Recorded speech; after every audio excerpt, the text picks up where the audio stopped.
देख रही हैं आप। मैं हूं आपके साथ साधना बत्रा। हमारे इस खास कार्यक्रम हरियाणा डायरी में आप सभी का स्वागत है। इस कार्यक्रम का एक ही उद्देश्य है कि आप तक हरियाणा के हर उस विकास की जानकारी पहुंचाई जाए जो मुख्यमंत्री मनोहर लाल के नेतृत्व में लगातार किया जा रहा है। तो बने रहिए हमारे साथ और देखते रहिए हमारा खास कार्यक्रम हरियाणा डायरी।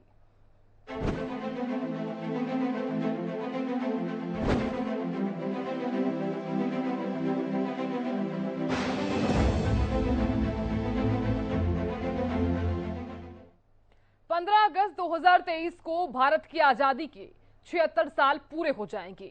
हमारा देश अपना 77वां स्वतंत्रता दिवस मना रहा है। इसी उपलक्ष्य में हरियाणा के फतेहाबाद में राज्य स्तरीय विभाजन विभीषिका स्मृति दिवस पर कार्यक्रम का आयोजन किया गया, जिसमें प्रदेश के मुख्यमंत्री मनोहर लाल शामिल हुए।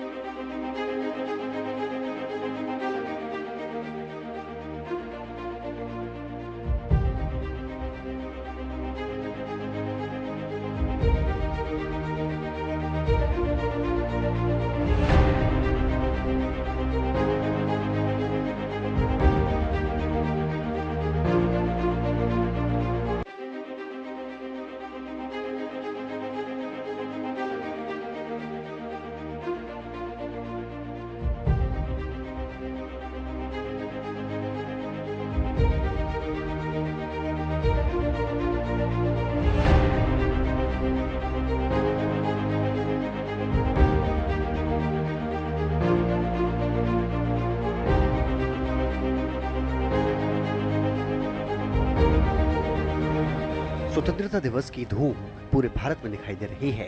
इसी उपलक्ष्य में देश के साथ साथ राज्यों में भी जगह जगह पर कार्यक्रमों का आयोजन हो रहा है। इसी कड़ी में फतेहाबाद में विभाजन विभीषिका स्मृति दिवस पर राज्य स्तरीय कार्यक्रम का आयोजन हुआ, जिसमें प्रदेश के मुखिया मनोहर लाल भी मुख्य तौर पर शामिल हुए। कार्यक्रम को संबोधित करते हुए मुख्यमंत्री मनोहर लाल ने कहा कि भ्रष्टाचार खत्म करना, विकास कराना हमारा काम है। लोग कहते हैं कि समाज के लिए क्या किया, लेकिन पूरा प्रदेश मेरा समाज है। हम जिस माटी में देश प्रदेश में रहते हैं उसमें मिलकर और भाईचारा बनाकर रखना है और रहना है। देश के प्रधानमंत्री ने 2021 में विभाजन में पंजाबियों की दर्द की याद पूरे देश को कराई। जब से देश आजाद हुआ तब से हर सरकार आजादी का जश्न मनाती आई है। लोगों ने सपने संजोए, शहादत दी, लेकिन कटु सत्य यह है कि लोगों ने बहुत कीमतें चुकाई हैं, लेकिन किसी ने एक बड़ी कीमत को याद नहीं किया। आज का ये दिन बहुत ही एक विशेष दिन, इसकी को मैं संज्ञा दूंगा। जैसा स्वामी जी ने कहा, 14 अगस्त देश के प्रधानमंत्री जी ने 15 अगस्त 2021 के दिन लाल किला के प्राचीर से इस विषय की याद सारे देश को, दुनिया को कराई थी। जब से देश आजाद हुआ है उस समय से लेकर के और अभी तक की सरकारें 1921 से पहले तक इस समय केवल जश्न तो मनाते थे। 15 अगस्त का दिन जश्न का दिन है भी सही। आजादी हमको मिली है, गुलामी को दूर करके आजादी प्राप्त करने के लिए बहुत ही बड़ी संख्या में हजारों लाखों लोगों ने एक सपना लिया था। बहुत लोगों ने कुर्बानियां दी, शहीद हुए, जिसके कारण से आजादी की आज खुली हवा में हम सांस ले रहे हैं। लेकिन भाइयों बहनों, वही एक सत्य, ये दूसरा भी एक कटु सत्य है कि आजादी की बहुत बड़ी कीमत चुकानी पड़ी थी। अब वो कीमत शहीदों की शहादत की हो तो सब उसको याद करते हैं, आज भी करते हैं, पहले भी करते थे। लेकिन एक जो कीमत चुकाई गई जिसको याद करना पूर्व की सरकारों ने कभी ध्यान नहीं दिया, जिसका नरेंद्र मोदी जी ने सार्वजनिक तौर पर उल्लेख किया, और वो था कि आजादी से पहले हमारे देश का विभाजन हुआ। अगर और पीड़ादायक तरीके से मैं कहना चाहूं तो भारत मां के शरीर के अंगों को काट दिया गया। 2 अंग काट दिए, एक पूर्वी पाकिस्तान कहलाया, दूसरा पश्चिमी पाकिस्तान कहलाया। ये पीड़ा 14 अगस्त की रात्रि को हम लोगों ने सही है, देखी है, भोगी है। और इस पीड़ा को याद करना बहुत जरूरी है। कई कारण है याद करने के। एक विषय तो बड़ा यह है कि वो विभाजन भूला तो नहीं जा सकता, लेकिन एक संकल्प तो इस कहानी को याद करके हम ये ले सकते हैं कि अब इस देश की आजादी को कोई और खंडित न करे। दोबारा से भविष्य में कभी 1 इंच भूमि भी हमारे देश की अलग न हो जाए, ये संकल्प आज के दिन हमको लेना है। ये संकल्प लेना है। भाइयों बहनों, ये कहानी उन लाखों शहादतों के खून के साथ लिखी गई है। जब विभाजन हुआ तो पता नहीं कितने लाख लोग जो वहां से उस अपने घर को छोड़ करके भारत माता की गोद में आने के लिए तैयार हुए और चले। समाज की सुरक्षा के लिए भी बहुत लोगों ने वहां रास्ते में संघर्ष किया, अपनी शहादतें दे दी। उनके खून से लिखी हुई ये कहानी है।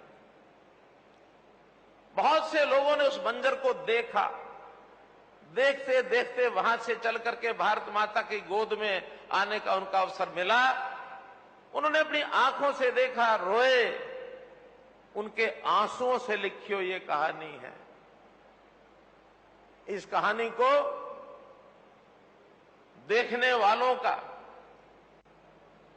उनके मन में कितना उबाल था, वो उन्हीं युवाओं को पता होगा, या आज हमारे सामने जो लोग बैठे हैं जिन्होंने अपनी दादी नानी से कहानियां सुनी होंगी। क्योंकि घटना को आज 78 साल हो गए हैं, 76 साल हो गए हैं। 76 साल की घटना में अगर कोई 10-12 साल का बालक रहा होगा, उसने तो अपनी आंखों से देखी होंगी, लेकिन इससे कम आयु के बच्चे को शायद ही पता होगा। अर्थात जिसकी आयु आज 88 साल, 85 साल, 86 साल हो गई है, उस बुजुर्ग को तो आज कुछ आंखों देखा हाल पता होगा। बाकी हमारी सारी पीढ़ी को तो केवल जो कहानियां सुनी होंगी हमने दादी नानी की, उसी में से आभास हुआ होगा कि क्या वो पीड़ादायक, क्या वो दृश्य था कत्लेआम का। गाड़ियां चली मुसाफिरों की और रास्ते में गर्दनें उतार दी गई धड़ से।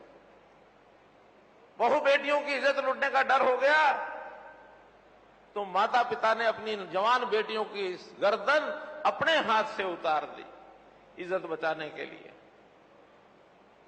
अब ये संख्या कितनी थी, बड़ा विवाद बना हुआ है।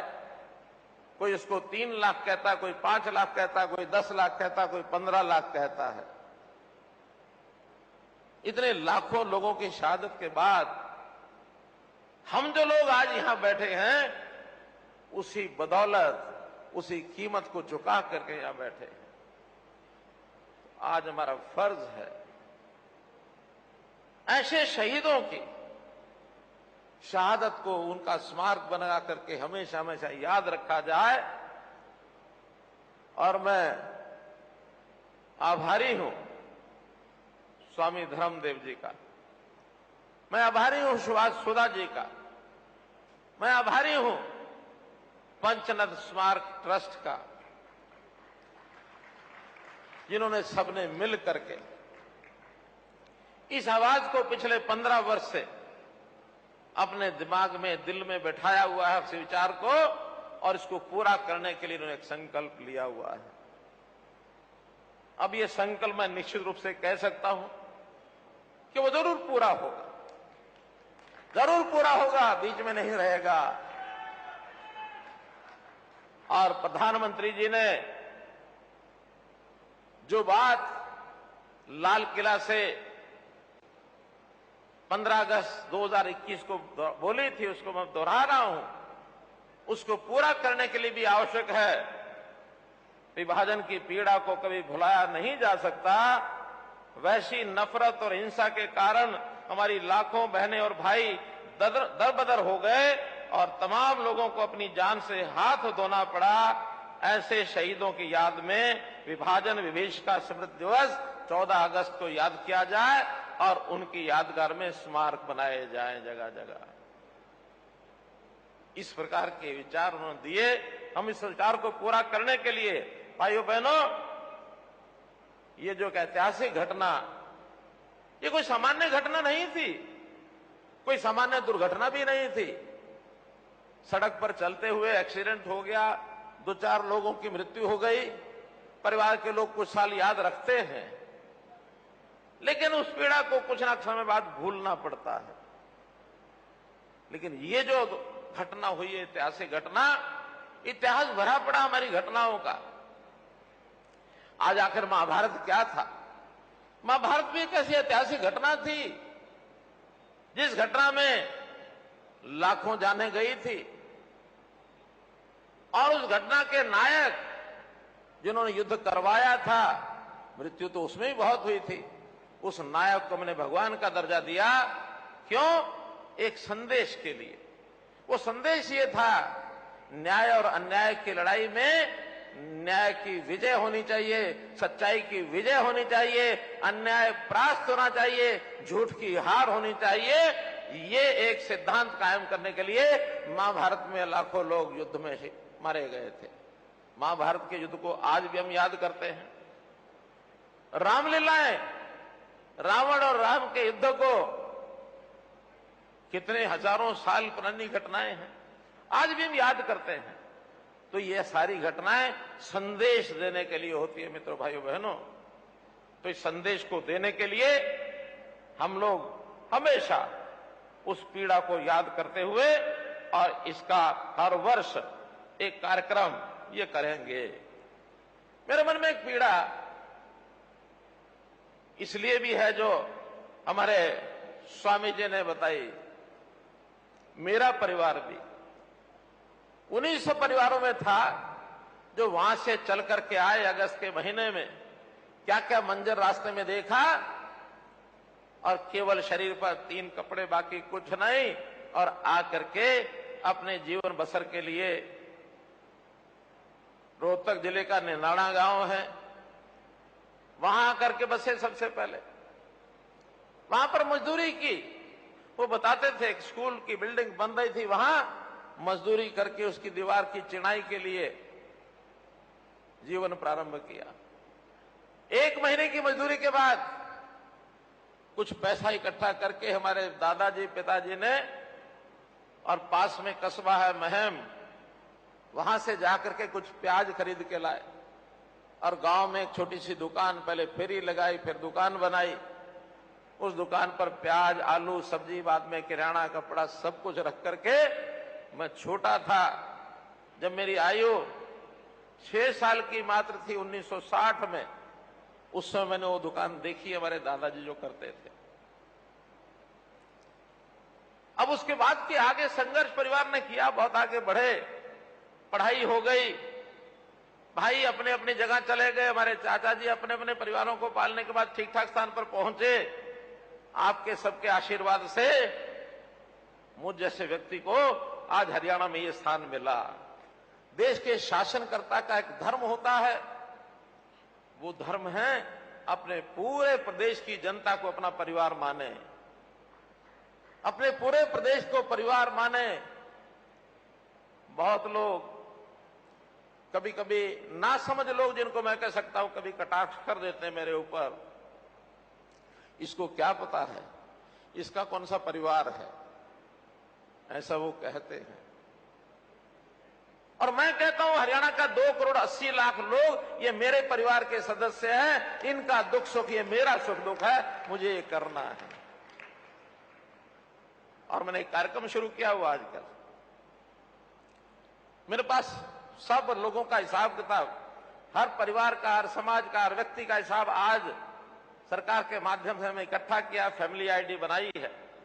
मुझे हर व्यक्ति का जन्मदिन किस दिन होता मुझे पता है, और मैंने अपनी ओर से जन्मदिन की बधाई भेजना शुरू की है सबको।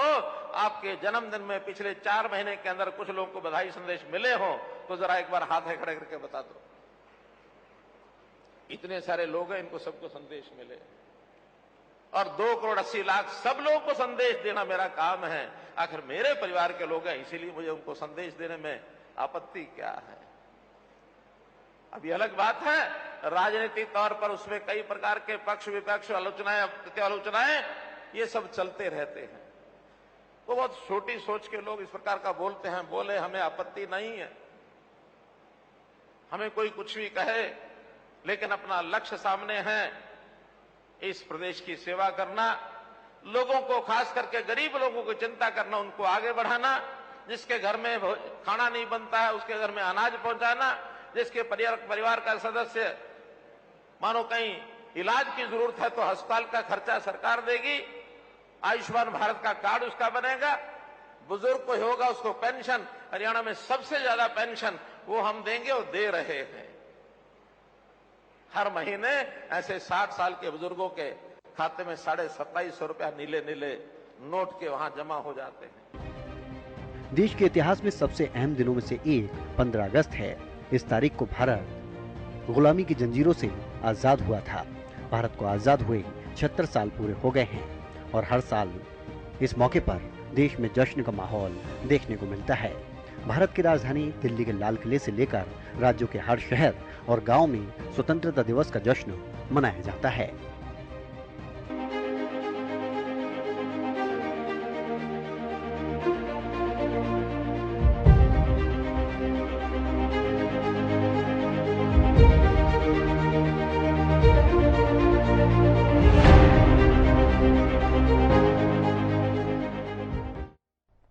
मुख्यमंत्री मनोहर लाल अलग अलग विधानसभा क्षेत्रों में लगातार जनसंवाद कार्यक्रम कर रहे हैं। करनाल दौरे पर भी सीएम मनोहर लाल ने जनसंवाद कार्यक्रम करते हुए लोगों से सीधा संवाद किया है, ग्रामीणों की समस्याओं का समाधान किया है, साथ ही कई बड़ी सौगातें देते हुए नजर आए हैं।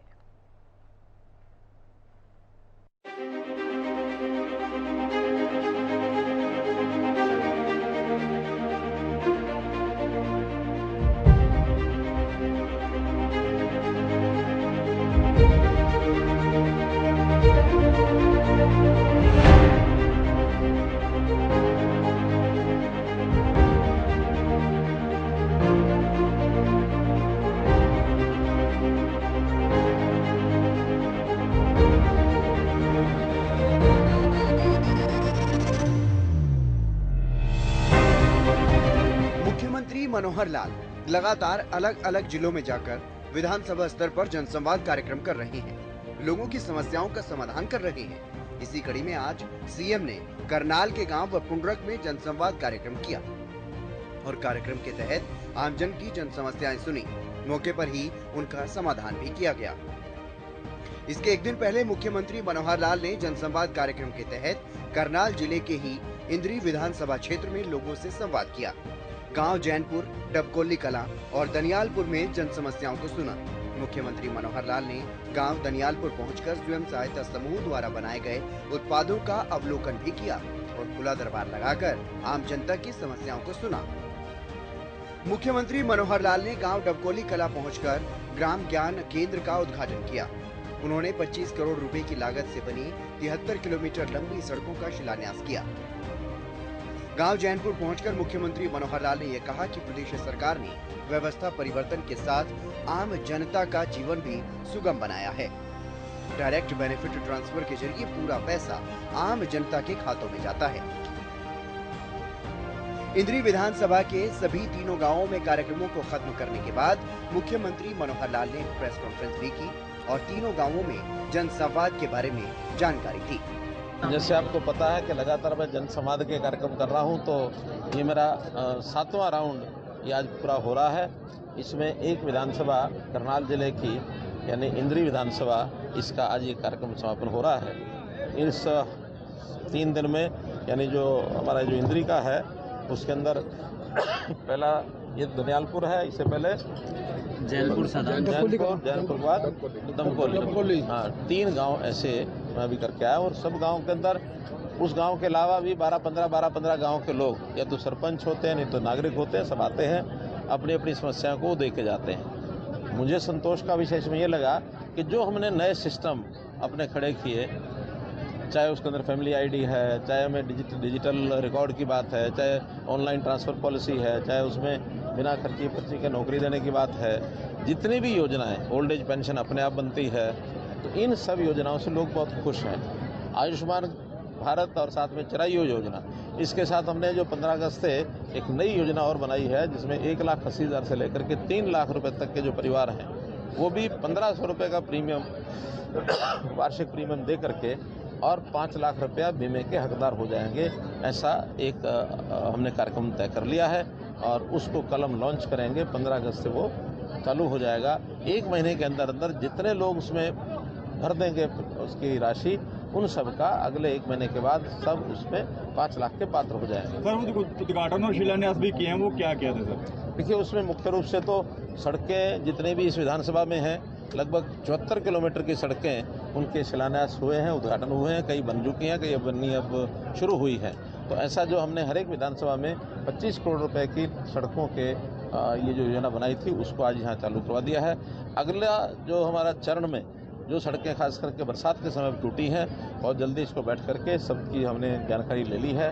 उसमें भी हर जगह जो खास करके बाढ़ के कारण से सड़कें टूटी हैं उनको बनाने का काम भी अगले महीने से शुरू हो जाएगा। पलवल में हिंदू जो है महापंचायत भी तमाम फैसले लिए जा रहे हैं, किस तरीके से देखते हैं आप? देखिए, सामाजिक काम होते हैं। सामाजिक कामों में तो हमने सबसे अपील की है कि स्वार्थ बनाने के काम में कोई भी अपना कार्यक्रम करे, हमें कुछ में आपत्ति नहीं है। किसी समाज के दूसरे समाज के खिलाफ कोई बात करना उचित नहीं है, क्योंकि हमारा स्वार्थ तभी सामंजस्य बना रह सकता है जब आपस में इकट्ठे मिलजुल करके भाईचारे के साथ रहेंगे। ये अपील मैंने की है और वो पंचायत शायद अभी चल रही है तो उसकी जानकारी मैं लूंगा इस कार्यक्रम के बाद। दोबारा यात्रा निकालने की बात हो रही है, क्या आप लोग उसके लिए तैयार हैं? सरकार जैसा सामने उनकी ओर से विषय आएगा उसके बाद ही बात करेंगे, क्योंकि अभी तो 15 अगस्त की तैयारियों में सब लोग लगे हैं। इसके बाद वो कब कार्यक्रम करते हैं, कितना करते हैं, कैसा करते हैं, जैसे परमिशन वो लेंगे सरकार से, उस हिसाब से हमारे पास। क्या मोनू मानेसर पर कार्रवाई होगी, क्योंकि विपक्ष लगातार निशाना साध रहा देखिए, है? मैं पहले भी कह चुका हूँ, मोनू मानेसर के खिलाफ राजस्थान में एफआईआर हुई है और राजस्थान की पुलिस किसी प्रकार की सहायता, पहले भी हमने आश्वासन दिया, आज भी दे रहे हैं कि वो कोई सहायता हमारे से जो अपेक्षा करते हैं उनको हमारी सहायता करेंगे। हम किसी दोषी से दोनों ने करना है। दोषी है तो उसमें जरूर पकड़ा जाएगा, दोषी नहीं होगा तो निर्दोष हमेशा छूटेगा, चाहे कोई भी सरकार हो। तो इसलिए सामान्य नियम होता है कानून का कि दोषी को बख्शा ना जाए, निर्दोष को छेड़ा ना जाए, इस प्रकार की नीयत हमारी। अभय सिंह चौटाला परिवर्तन यात्रा लेकर 2 दिन पहले करनाल आए थे, उन्होंने आप पर कटाक्ष किया, कहा कि आप बादशाह बन चुके हैं, आप विपक्षी दल के लोग हैं, जो चाहेंगे सो बोलेंगे, उनके ऊपर कोई रोक तो है नहीं। इसलिए आप लोग उनसे जो पूछ सकते हैं, हम कोई प्रश्न नहीं खड़ा करेंगे। विपक्षी दल के नाते, राजनीतिक नेता के नाते, राजनीतिक पार्टी के नाते, जिसको जनता में जो कहना है कहे। मर्यादाएं होती हैं, मर्यादाओं का पालन हम भी करते हैं, उनको भी करना चाहिए। सभी को लोकतंत्र मर्यादाओं का पालन करना चाहिए। बहुत बहुत धन्यवाद। सर, एक जो जमुना और सड़क यूपी को जाती है वो काफी खराब है, हरियाणा का हिस्सा खराब है, यानी कि यूपी की बनी हुई है। अभी मुझे बताया है हमारे यहाँ के विधायक रामकुमार कश्यप जी ने, उसका अध्ययन कराएंगे और अगर यूपी की बनी है, हरियाणा की नहीं बनी, ऐसा नहीं हुआ, हरियाणा की भी बनेगी, 2 दिन आगे पीछे हो सकता है। लेकिन सड़कों का जो काम हमने लिया है, प्राथमिकता पर जो पहले से बनी हुई सड़कें हैं उनकी मरम्मत, ये हमारी प्राथमिकता है। दूसरी प्राथमिकता पर उनका चौड़ाकरण है। तीसरी प्राथमिकता पर नई सड़कें हैं, क्योंकि नई सड़कें हमारे यहाँ एक प्रकार से सड़कों का जाल बिछा हुआ है, चाहे नेशनल हाईवेज हैं, स्टेट हाईवेज हैं, चाहे डिस्ट्रिक्ट रोड्स हैं, अदर डिस्ट्रिक्ट रोड्स हैं। कोई भी कहीं गांव इस प्रकार का छूटा नहीं है जहां सड़क ना हो। लेकिन सड़कें ऐसे विषय है, लगातार बनती भी रहती हैं, लगातार इनके रिपेयर की भी जरूरत होती है। वो हर साल का हमने तय कर दिया कि नीति हमारी पहले रिपेयर के काम, उसके बाद चौड़ाकरण के, फिर कोई आवश्यकता होती है नई सड़क। मुख्यमंत्री मनोहर लाल प्रदेश के लोगों के हित में लगातार काम कर रहे हैं और प्रदेश की जनता को किसी समस्या का सामना न करना पड़े, इसीलिए जनसंवाद कार्यक्रम के तहत मुख्यमंत्री मनोहर लाल गांव-गांव जाकर जनसंवाद कार्यक्रम के तहत लोगों की समस्याओं को भी सुन रहे हैं और उनका समाधान भी कर रहे हैं।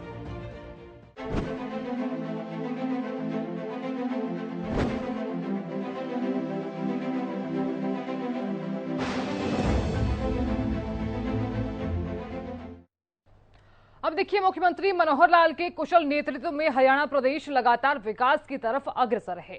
ऐसे में हरियाणा का हर वर्ग सरकार के कार्यों से काफी संतुष्ट नजर आ रहा है, क्योंकि हरियाणा सरकार का एक ही मकसद है कि प्रदेश के अंतिम व्यक्ति का विकास किया जा सके। फिलहाल हमारे खास कार्यक्रम हरियाणा डायरी में आज के लिए इतना ही। कल फिर होगी मुलाकात। नमस्कार।